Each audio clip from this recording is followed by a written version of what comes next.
judges for the team of Johnson Johnson. I'm Caleb Johnson. I'm Jacob Johnson. We're going to be y'all's next duo interpretation. Take as much time as you need.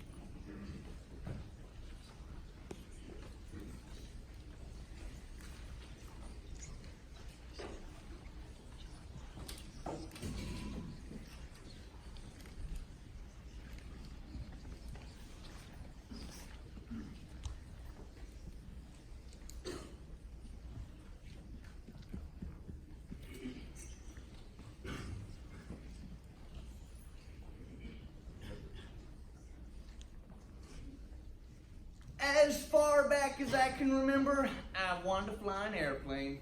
A few times during high school, my dates actually consisted of a drive to the airport to watch airplanes. Which, looking back, the poor girls were probably bored to tears.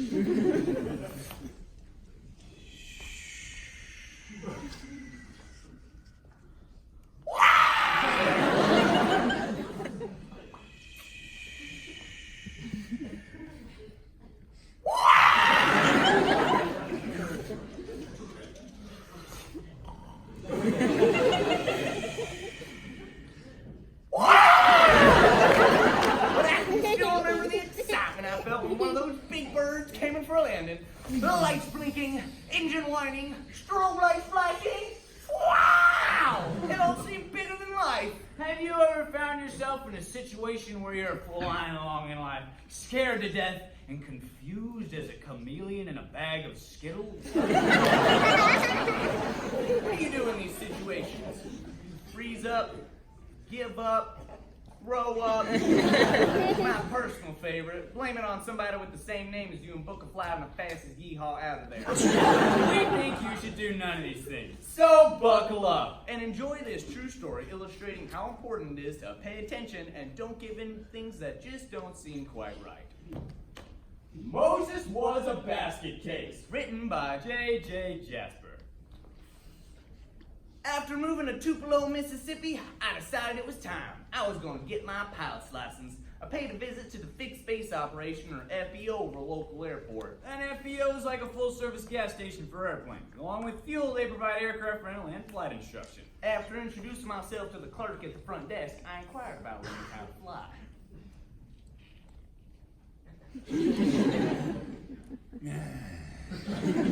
Basically, in addition to ground school, you need 40 hours of actual flight time to earn a pilot certificate. Now there's a comforting thought. It takes 1,600 hours to become a cosmetologist. 1,600 hours to learn how to cut hair. And only 40 to operate an airplane? I mean, what's the worst mistakes your stylist can make? Ah! You know the difference between a bad haircut and a good one?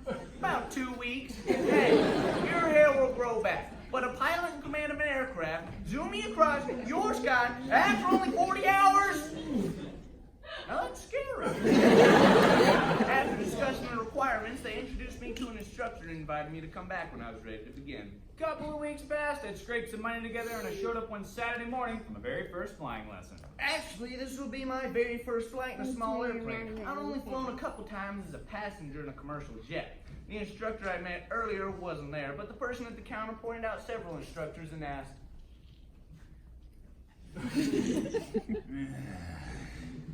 Will they suffice? I said sure. One instructor approached and we walked outside of the tarmac. You know, after a lifetime of attending seminars, I've noticed two recurring themes for successful living. The first is that we should always strive to remember people's names. And the second is the importance of communication.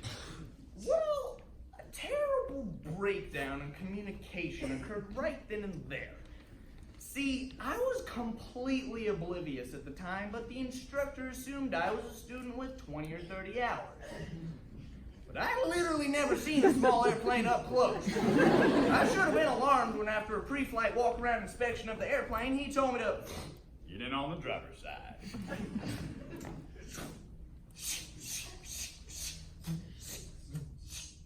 Okay, start it up. start it up. Philip, this is an airplane. But I said nothing, and many other thoughts immediately began jockeying for the pole position on the racetrack in my mind.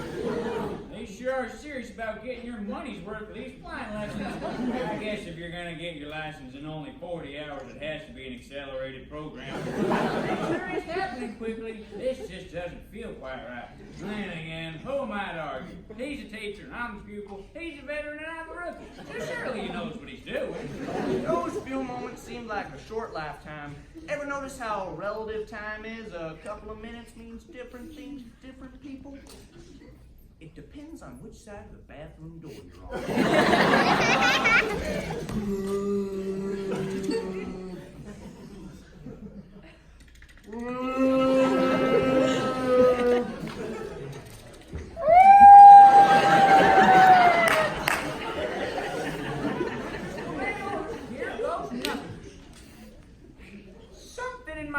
Kept telling me something's bad wrong here.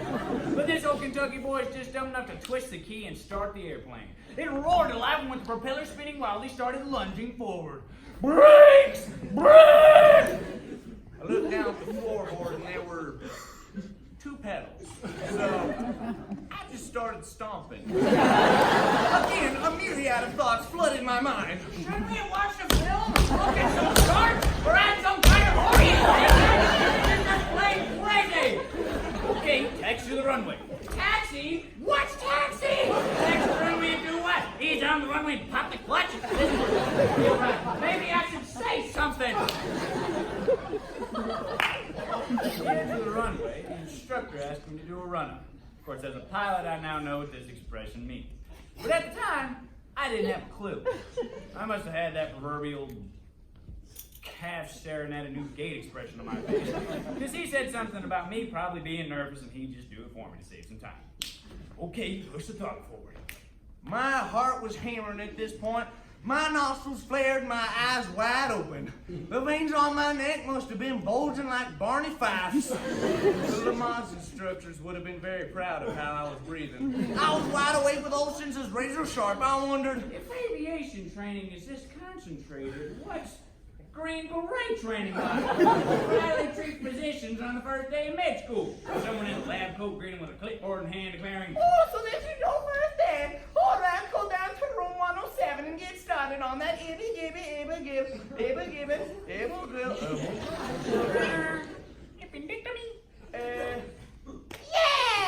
get it right to 10 and I'll be down shortly to check on your progress."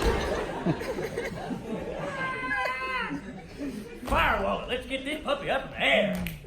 I floored it, and we slingshotted down the runway, engine howling, wind whistling, and heart racing. I wondered if I was going to pass out or have a heart attack or something. I had concerns about my laundry bill going up. Okay, pull back on the yoke. I assumed that must be the steering wheel. I yanked the steering wheel, the yoke, all the way back. The plane shot up like a rocket.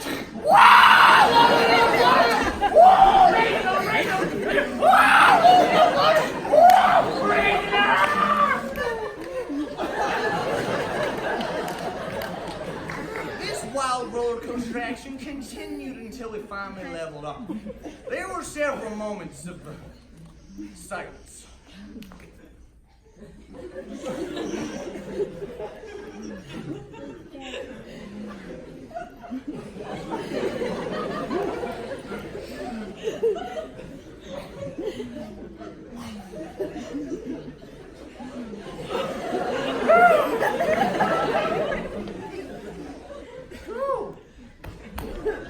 How long you been flying? With my voice an octave too high and cracking, I sound like a teenager going through an adolescent growth spurt. I managed to squeak, "This is my first lesson!" What?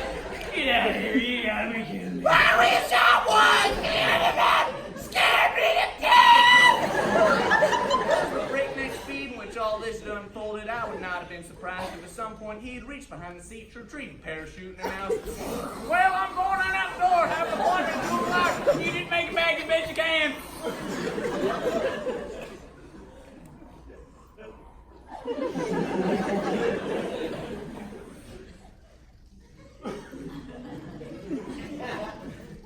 "Well,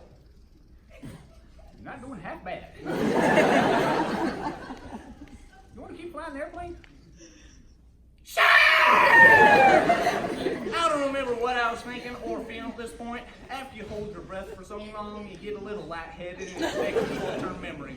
That would have been a good day to start taking nitroglycerine tablets. But I didn't actually continue flying. After many starts and stops over several years, I earned my private pilot's license. I'm glad I did, because of the joys and rewards of flying. Flying is a unique opportunity to have a bird's eye perspective on God's creation. There's a time to be assertive. There's no such thing as a dumb question. If your family, Your health, or your safety is at risk, have the courage to say no when necessary. never let anyone intimidate you into doing something you know isn't right.